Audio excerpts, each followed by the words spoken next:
Die impact van die Indonesische taal wat as die amptelike taal van die UNESCO algemene vergadering aangewys is.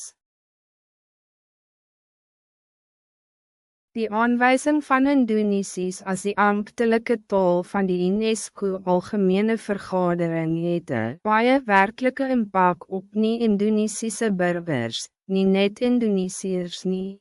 Hierdie erkenning gee Indonesisch funksionele, professionele en strategische waarde aan nie-Indonesische sprekers. Die volgende is die impacte en voordele vir hulle. Directe toegang tot internationale forums en documenten. Met ambtelijke status, sessies gebruik, ambtelijke documenten, besluiten en verslae is beskikbaar in Indonesisch. Deelnemers van ander lande het bykomende taalopsies in ambtelijke communicatie. Indonesische taal wordt een instrument van toegang, nie net een studieobjek nie.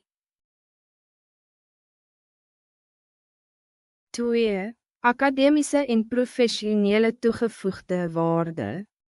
Vir nie-Indonesische akademici, navorsers en studenten. Indonesische taal is een toonaangewende vaardigheid in Suidoos-Asiatische studies.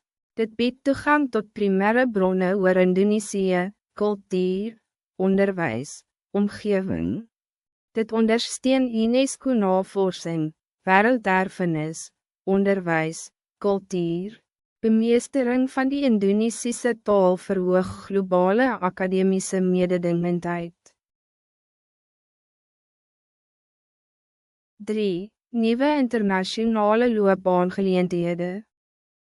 Nie-Indonesische burgers wat die Indonesische taal bemeester, het die geleentheid om werk as meertalige personeel bij internationale organisaties, vertalers of konferentietolke word, loopbane in kulturele en opvoedkundige instellings nastreef, betrokke wees bij ontwikkelingsprojekte en globale samenwerking.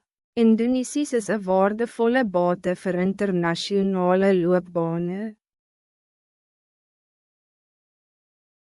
4. Voordele in diplomatie en internationale betrekkingen. Vir diplomate en buitenlandse ambtenaren, om die Indonesische taal te verstaan, beteken om die Indonesische manier van denken en onderhandel te verstaan. Dit faciliteer samenwerking met Indonesië en OSCE-vennote. Dit verhoog die diepte van diplomatieke communicatie, nie net symbolische communicatie nie. Indonesische taal help om vertrouwen en diplomatieke nabijheid te bouwen. 5. Breër toegang tot Indonesië als een strategische land. Indonesië is die grootste ekonomie in Suidoos-Asië, die grootste archipelnasie, en sleutelspeler in die globale suide, vir nie-Indonesische burgers. Indonesische taal faciliteer werk en navorsingsmobiliteit, versnel sociale en professionele integratie, maak sake en beleggingsgeleenthede oop. Indonesisch word die toegangstaal na Suidoos-Asië. 6. Relatief makkelijke taal om te leer. Vir nie-Indonesische leerders, eenvoudige taalstruktuur, minimale woordveranderingen, consequente uitspraak, moderne en aanpasbare woordeskat. Indonesisch biedt een hoë inspanning tot voordeelverhouding. 7. Culturele verrijking en globale perspectief. Deur die Indonesische taal, nie Indonesische burgers, verstaan die waardes van verdraagsaamheid en diversiteit. Leer oor die culturele praktijke van die Indonesische samenleving. Kry selde gehoorde perspektiewe van die globale suide. Indonesische taal verbreed globale perspektiewe. Gevolgtrekking. Vir nie-Indonesiese burgers maak UNESCO-erkenning die Indonesische taal en amptelike taal van internationale forums en hoogs gewaardeerde professionele bevoegdheid en instrument vir diplomatie en samenwerking en strategische poort na Suidoos-Asië.